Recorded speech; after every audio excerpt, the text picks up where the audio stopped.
የአብርሽ አባት ሚስጥር ተናገሩ፣ ሚስጥሩን አወጡ። ምንድነው ሚስጥሩ የሚለውን በዚህ ቪዲዮ ላይ መነግራችሁ ይሆናል። እስከ መጨረሻው አብራችሁን ቆዩ። ቪዲዮ ሲጀምሩ ላይክ፣ ቻናሉ ሰብስክራይብ ማድረግ እንዳረሱ።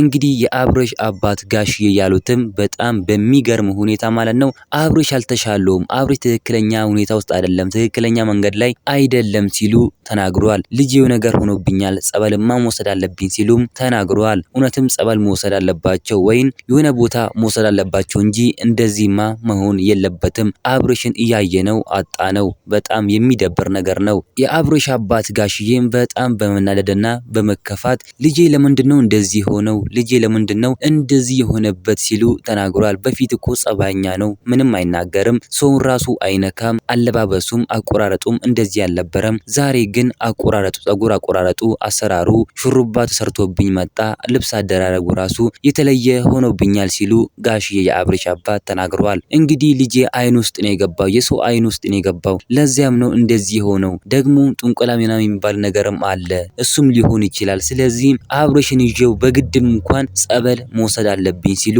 የአብርሽ አባት ጋሽዬ ተናግረዋል። በጣም ብዙ ተመልካቾችና ኦዲየንሶች ራሱ የጸጉሩን አብርሽ መሰራቱን ሁሉም ሰው አልወደደም። እውነት ለመናገር ከሆነ በጣም ነው የሚደብረው። ሴት ላይ እንጂ ወንድ ላይስ አያምርም። ይሄ ባህላችንም አይደለም። እናንተ ምን ትላላችሁ? ሀሳብ አስተያየታችሁን ኮሜንት ላይ ማስቀመጥ እንዳረሱ፣ ቪዲዮ ላይክ፣ ቻናሉ ሰብስክራይብ ማድረግ እንዳረሱ።